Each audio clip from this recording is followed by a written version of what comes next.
Marcus had lost everything: his land, his purpose, his will to fight back. 20 years of drought, falling commodity prices, and a foreclosure notice had hollowed him out from the inside. On the night he decided the farm wasn't worth saving anymore, a storm rolled in from the west, and with it came a border collie with no collar, no name, and eyes that somehow understood despair better than any human ever could. What began as a chance encounter in the rain became something neither of them expected. A second chance. The dog didn't need rescuing. She needed purpose. Marcus didn't know he needed rescuing at all. But as the two of them moved through the damaged land together, fixing fences, clearing debris, and learning to trust again, something quiet and powerful began to rebuild. Not just the farm, not just survival, but the kind of redemption that only comes when two broken things decide to become whole together. This is a story about loyalty that speaks louder than debt, about the small victories that matter more than the big losses, and about how sometimes the life you're meant to live finds you in the darkest hour. Chapter 1. The Storm Arrives. I stood on the porch with the foreclosure notice crumpled in my fist, watching the sky turn the color of old bruises. The wind was picking up, real wind, the kind that comes before something breaks. The barn door was already hanging loose on its hinges. Figures, everything on this place was falling apart anyway. 23 years I'd worked this land. My old man's land before me, 200 acres of red soil and stubborn grass, a house with more patches than original wood, and a barn that had seen better decades. I'd poured everything into it: sweat, money I didn't have, hope I couldn't afford. And it still wasn't enough. The bank gave me 60 days to find money I didn't have or sign the papers and walk away. My neighbor Tom had already offered to buy the Western Quarter, not out of kindness, but because he knew it was worth something and I was worth nothing anymore. The rain started hard and sudden, the way it does in late autumn. I should have gone inside. Should have locked the door and sat in the dark with a bottle of whiskey and my own thoughts. Instead, I walked down to the lower pasture where the fence line was collapsing. Stupid, but grief does that to you, makes you go looking for new ways to hurt. That's when I heard it, a sound underneath the rain, underneath the wind, a dog's cry, high and thin and desperate. I found her caught in the wire by the south gate, tangled so tight her ribs were heaving against the metal. Black and white coat, matted with rain and mud. Border collie, lean and smart-looking even in panic, her eyes locked onto mine and held. "Easy," I said, though I wasn't talking to the dog. I was talking to myself. My hands were shaking as I worked the wire free. She didn't bite. Didn't snap or thrash, just trembled and watched me like I was either her last hope or her last mistake. When I got the final loop loose, she didn't run. She just stood there in the rain, breathing hard, waiting. I picked her up. She was light, too light, ribs sharp under wet fur, and carried her back to the house. She didn't fight. That was the thing that got to me. She just rested her head against my chest, like she'd been waiting her whole life to be held by someone. I dried her off with an old towel, and she sat by the kitchen stove without moving. No collar, no tag, nobody looking for her. Just a dog with intelligent eyes and a still, patient way of being that reminded me of something I'd forgotten about myself. "You got a name?" I asked. She didn't answer, just watched me while the storm hammered the roof and the wind rattled the windows like it wanted in. I gave her some leftover chicken from the fridge, real food, the kind I hadn't bothered making for myself in weeks, and she ate it slow and careful, like she was remembering how. When she finished, she lay down beside the stove and closed her eyes, and something shifted in my chest. Some small thing I thought had died started beating again. I didn't know it yet, but that dog had just saved my life. Not because she loved me, just because she chose to stay. If you're enjoying this journey so far, tell us in the comments where in the world you're watching from. Chapter 2. What the dog could see. I didn't expect her to be there when I woke up. I figured she'd be gone by morning, back to wherever she'd come from, back to someone who'd been looking for her all night. Dogs like that don't stay with men like me. They go to people who have something to offer, but she was there, lying on the kitchen tile, watching the sunrise come through the east window. When I moved, her tail thumped once against the floor, just once, like she was rationing her hope. "You're still here," I said. She stood up, stretched, and walked to the back door. I let her out into the yard, half convinced I was saying goodbye, but she just did her business by the fence, then trotted right back and sat by my feet while I made coffee. That's when I realized something. This dog wasn't lost. She was chosen. I called around. Tom, the feed store, the vet in town who'd retired but still answered the phone. Nobody had filed a missing report. Nobody was looking. She'd been abandoned or she'd escaped. And either way, she'd picked the worst possible place and the worst possible man to land with. I named her Scout. It seemed right. She had that intelligent working way about her. A dog bred to move cattle, to read the herd, to know what needed doing before anyone told her. There was purpose in the set of her ears, the straight line of her gaze. The second day, I took her out to walk the property line with me. I wasn't planning on doing much, just checking which sections of fence were beyond repair. But Scout had other ideas. She'd run ahead, then circle back, then run ahead again, always keeping me in sight. Her movements had intent, like she was mapping something. When we got to the northern pasture, the part I'd been avoiding because it was the worst shape, she stopped. Just stopped in the middle of the field and looked back at me. "What?" I asked. She didn't move, didn't bark or whine, just stood there with that focused expression, the one that said, "This matters. You need to see this." I walked over. The fence was worse than I remembered, posts rotting at the base. Wire rusted through in 3 places, the whole section leaning like a tired old man. It would take days to fix. Money I didn't have, labor I was too worn out to give. But Scout was already moving along the line, checking each post, each section of wire, like she was cataloguing the work. Her nose twitched, her ears stayed sharp. "I know it's bad," I told her. "I know what needs doing. Doesn't matter, though." She looked back at me, and I swear something in her eyes shifted. Not judgment, just clarity, like she was seeing right through my defeat and finding something solid underneath. We walked the fence line together that morning. Scout in front, me behind, both of us surveying the damage. By the time we got back to the house, something had changed. Not the fence, not my situation, but the way I was looking at the problem. Maybe it was the dog. Maybe it was just that I'd stopped being alone with it. That afternoon, I pulled the old fence repair kit out of the barn, the one my father had assembled 40 years ago, still hanging on its rusted hooks.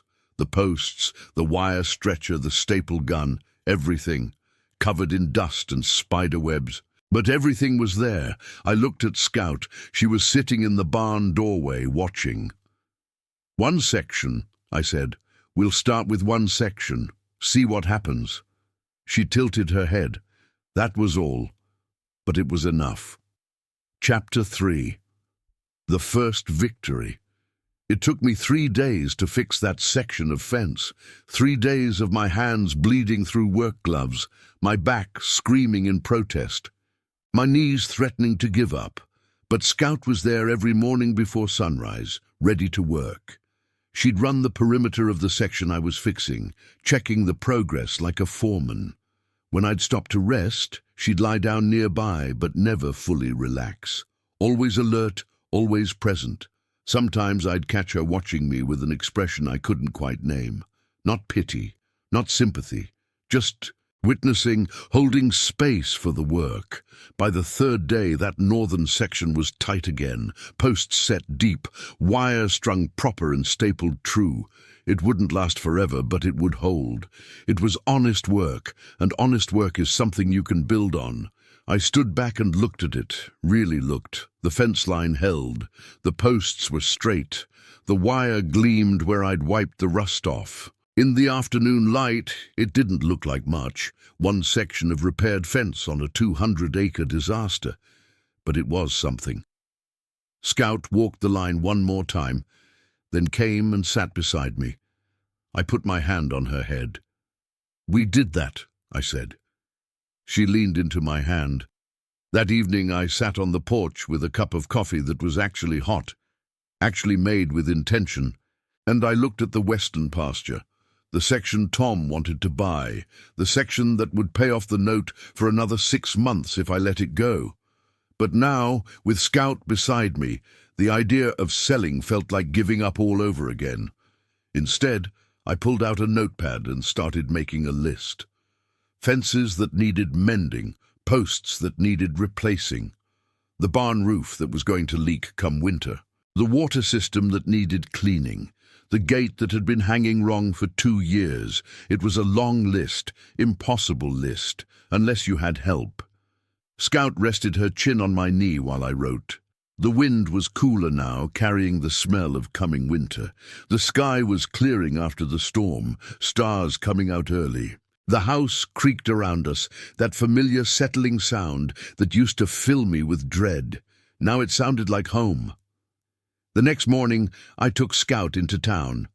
I needed supplies, good posts, wire, tools that weren't rusted through. I also needed to talk to someone, to say out loud what I was thinking. Tom was at the feed store loading his truck. He saw me walk in with Scout and his eyebrows went up. "That's a good-looking dog," he said. "Where'd you find her?" "She found me," I said. "Listen, I've been thinking about that western quarter. I'm not selling." Tom set down the bag of feed he was holding. "Marcus, you've got 60 days, I know, but I'm going to use them different than we thought." I scratched Scout behind her ears. "I'm going to fix the land, really fix it, and I'm going to stay." Tom looked at me like I'd lost what was left of my mind. Maybe I had. But Scout was pressing against my leg, steady and real, and the list in my pocket felt like a promise. If you're enjoying this journey so far, tell us in the comments where in the world you're watching from. Chapter 4. The Weight of Work. The next 3 weeks were the hardest physical labor I'd done in a decade. Not because the work itself was new, I'd been doing it my whole life, but because I was doing it differently, with intention, with someone watching, with something to prove. Scout became my partner in ways I didn't expect. She'd wake before dawn and pace by the back door, ready. We'd head out to whatever section needed work, and she'd move through the property like she was checking on her own investment. When I was fixing fence, she'd patrol the perimeter. When I was clearing debris from the barn, she'd sit in the doorway, keeping watch. When I was too tired to continue, she'd lie down beside me and wait. The money situation was getting tighter. My last paycheck from the seasonal work had dried up. The bank wasn't calling yet, but they would. I had maybe 8 weeks left before the foreclosure became real. No longer a legal threat, but a physical reality. Papers signed, keys turned over, the farm gone. But I wasn't working to stop that anymore. I was working because the work mattered. Because each fence fixed meant cattle could graze safe. Because each section repaired meant the land could heal. Because Scout believed in the possibility and I was learning to follow her lead.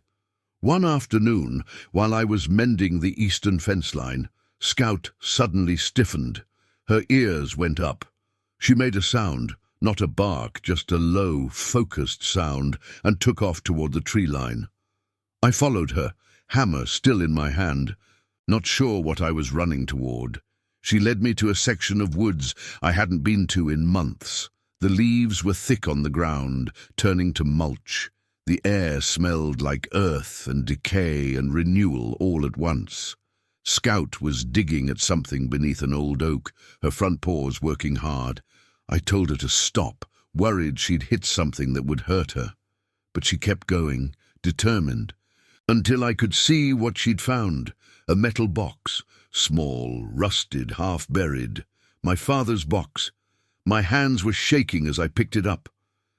I hadn't thought about this box in years, My father had it when I was a boy, kept his documents in it.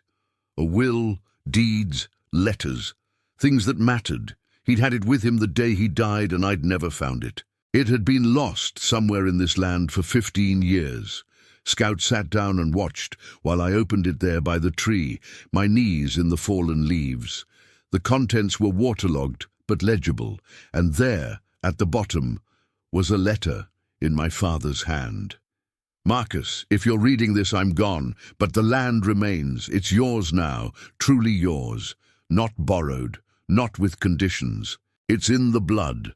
Trust the work, trust the land to teach you, and when you're too tired to believe in yourself, trust something else. Something with 4 legs and a good heart will know better than you do. Love, Dad." I read it 3 times. Scout pressed against my leg. "He knew," I whispered. "He knew I'd need help." We walked back to the house slowly, the box tucked under my arm. That night, I sat at the kitchen table and went through everything. The deed was clear, no liens, no hidden claims. The farm was truly mine, had been all along. I'd just been too beaten down by time and circumstance to remember. I called the bank the next morning. "I want to restructure the note," I told the loan officer. "I have collateral I didn't know about. Give me 90 days instead of 60. By then you'll see what I've been working toward." There was a pause. Then, "What collateral?" "The land," I said. "It's worth more than you think, and I'm going to prove it." It was a gamble, a desperate, foolish gamble, but Scout was lying at my feet, and my father's letter was in my pocket, and for the first time in years, I wasn't asking for permission, I was asking for time. They gave me the 90 days. Chapter 5, The Discovery Changes. Everything with 90 days instead of 60, the work took on a new urgency, but a different kind, not desperate, purposeful.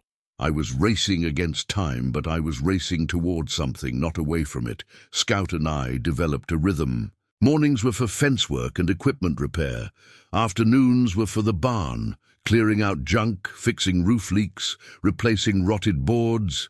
Evenings, we'd walk the property together, and I'd see it the way Scout saw it, not as a collection of failures, but as a system waiting to be restored. It was during one of these evening walks, about a week into our restructured timeline, that Scout led me to the old storage shed behind the house, the one I'd written off as collapsed years ago. Her interest was immediate and focused. She circled it twice, then sat and looked back at me. "There's nothing there," I told her. "It's been empty but I opened the door anyway." The hinges screamed. Inside, the light was dim and thick with dust. Most of the space was indeed empty, just old shelving and the smell of rust. But in the back corner, covered with a canvas tarp, was something long and rectangular. I pulled the tarp back. Seeds, hundreds of packets, heirloom seeds, carefully stored in moisture-proof containers, each one labeled in my grandfather's handwriting. Varieties I recognized from childhood, the corn that grew 12 feet high, the tomatoes that had flavor for days, the beans my grandmother had canned for winter. These were seeds worth thousands. These were seeds worth fighting for. Scout pressed against my leg while I stood there, just breathing. "Jesus," I said. "Jesus, Scout, do you understand what this is?" She didn't answer, just watched me with those knowing eyes. That night, I contacted a sustainable agriculture collective in the next county. I'd heard about them through Tom, young farmers trying to keep heritage varieties alive, working against monoculture and industrial agriculture. When I told them what I had, there was silence on the line. "Those seeds," the woman said, her name was Rachel, "do you know what you're holding?" "Heirloom varieties," I said. "Old family stock." "Exactly. These varieties are nearly extinct in commercial agriculture. People are looking for them. Heritage seed programs, chefs, other farmers. If those are what I think they are." She trailed off. "Can I come look?" Rachel arrived 3 days later with her partner Dev and another farmer named Carlos. They went through the containers methodically, photographing everything, taking careful notes. Scout sat in the corner and watched the proceedings like she was witnessing something important. "These are valuable," Rachel said finally. "Really valuable. Not in the get-rich way, but in the preserve agricultural heritage way.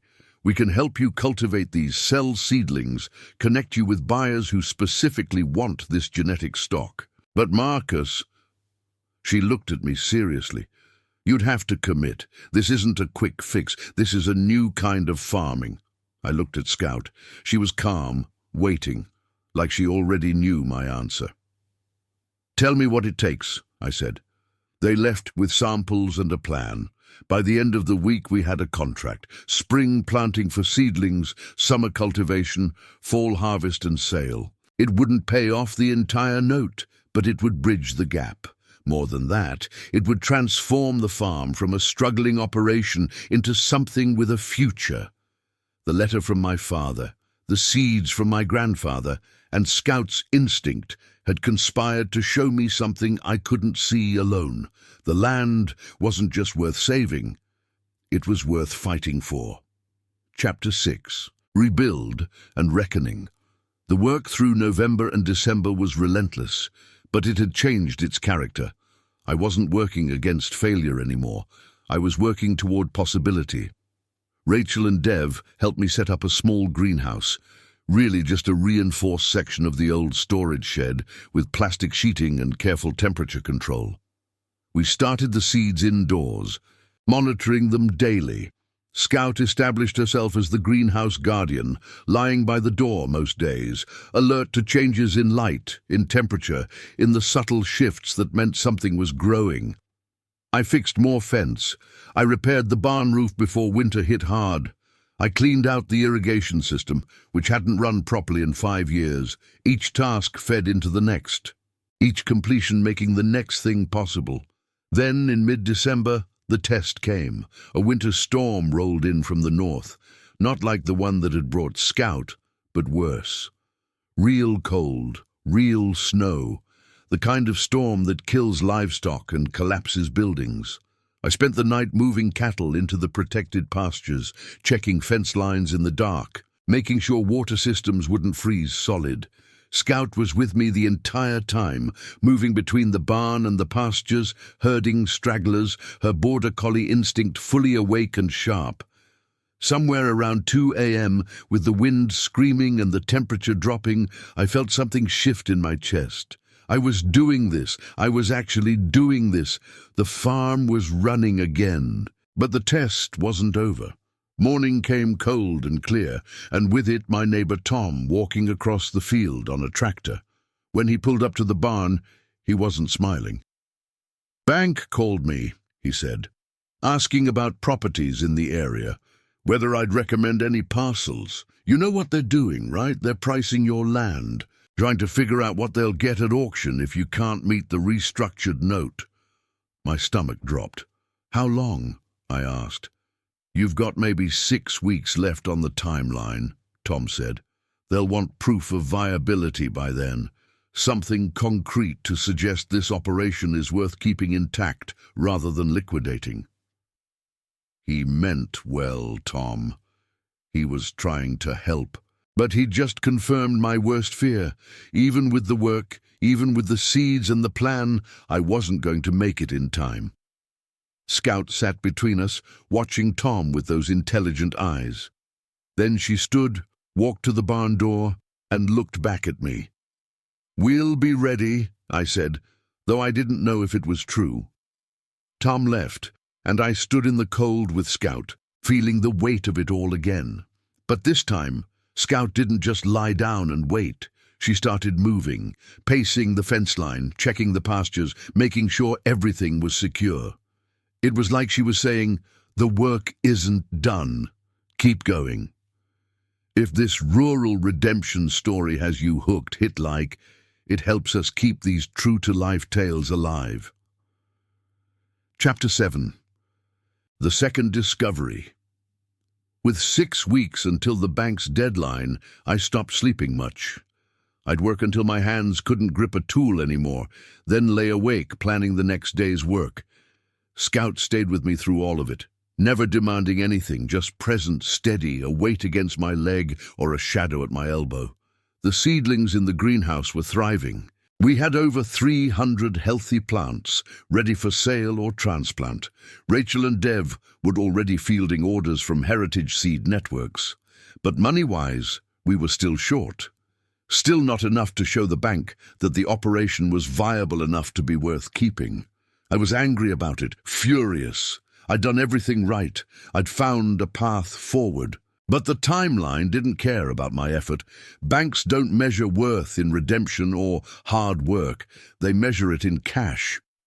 One evening in late December, frustrated and exhausted, I went through the old papers my father had left in the metal box. Deeds, wills, insurance policies, things I'd read once and set aside. But this time, I read slower, more carefully, and I found something I'd missed. There was a life insurance policy, not huge. My father had been a working farmer, not a wealthy man. But there it was. The policy had been transferred to me when he died, and it had paid out years ago. I'd forgotten about it in my grief. But the paperwork showed I'd received a settlement, about $30,000. $30,000 I'd somehow lost track of, probably set aside in an account I'd forgotten about during the worst of the drought years. I went to the computer, rarely used, but still there, and checked the old bank account I hadn't looked at in a decade. The money was still there, 17,000 of it untouched, drawing minimal interest, not a fortune but enough. Enough to make a payment, enough to show good faith, enough to buy real time. I sat in the dark with Scout and just breathed. My father, I said to her, he was helping me all along, even after he was gone. Scout rested her head on my lap. The next morning, I called the bank and made a substantial payment on the note. Not enough to clear it, but enough to reset the clock, enough to show that I was serious, that the land had resources beyond what they'd realized. What changed? The loan officer asked. I found something I'd lost, I said. A reminder that I'm not starting from zero, I'm starting from my family's foundation. There's a difference. Rachel called that afternoon. She'd already sold 40 seedlings to a certified organic farm 2 counties over. 50 more to a restaurant collective in the city, looking for heritage varieties.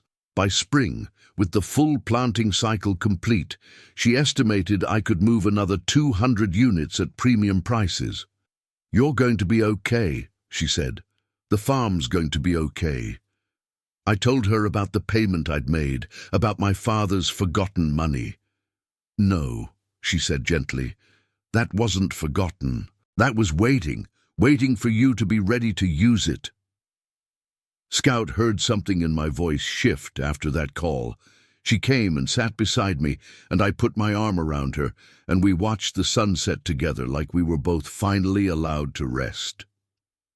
Chapter 8. Community and Continuation.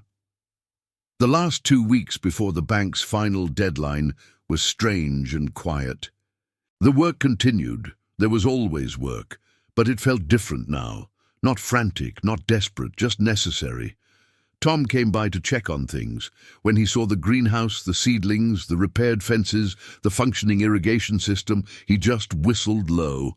You actually did it, he said. We did it, I said, looking at Scout. This dog saved my life, Tom.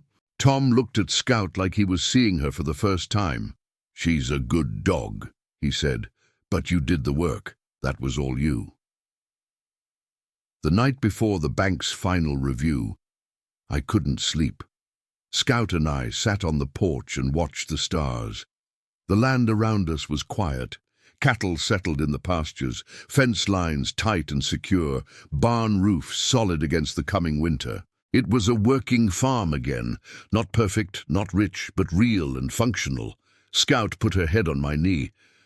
Whatever happens tomorrow, I told her, we did good work. You and me. We did something worth doing." She closed her eyes. The bank called at noon the next day. They approved the restructured note. They approved it not just because of the payment, but because of the plan, the sustainable agriculture operation, the heritage seeds, the heritage market, the numbers Rachel and Dev had provided. The farm had transformed from a liability into a specialized operation with genuine market potential. I was going to keep it. I was going to stay. When I hung up the phone, Scout knew before I said anything. She just stood up and walked to the barn door, then back to me like she was saying, "Let's get back to work." That evening I called Rachel and Dev and Tom and told them. Rachel cried. Dev brought over a bottle of whiskey. Tom brought fresh bread his wife had made. We sat in the kitchen while Scout moved between us, getting pet by each person like she was accepting their congratulations. "There's something I want to do," I said. "Next spring, once the seedlings are established and the market is steady, I want to start a program. Young farmers who are struggling like I was. Give them land to work, teach them the heritage varieties, connect them with the market, let them build something real." "Using this place as a model?" Dev asked.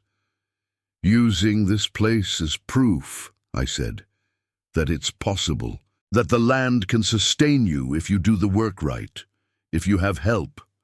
Scout stretched and yawned, like all of this was exactly as she'd always known it would be. Chapter 9. Epilogue. The Quiet Triumph. 6 months later, on a warm spring day, I was in the greenhouse with Scout when Rachel drove up with 3 young farmers. They were here to see the operation, to learn about the Heritage Seed Program, to imagine what might be possible on their own struggling properties. Scout greeted them with the same calm focus she brought to everything. She watched while I showed them the seedlings, explained the methods, laid out the timeline and the economics. And when I mentioned the program I was developing, land for lease, mentorship, connection to heritage markets, I saw hope light up in their faces. That's when I understood what Scout had always known. Redemption isn't personal. It's meant to be shared. The land holds everything. Failure and recovery, loss and rebuilding, the slow, patient work of making something whole again. And sometimes, if you're lucky enough to have a partner who believes in the work when you've stopped believing in yourself, you get to discover that your second chance might be the beginning of someone else's first real opportunity. Scout moved through the greenhouse with me and those 3 young farmers, and I swear she was checking on them the same way she checks on the seedlings. Making sure they were taking root, making sure they understood that the work is worth it, that the land is worth it, that they are worth it. Subscribe for more real-life stories of loyalty, land, and second chances. See you in the next one.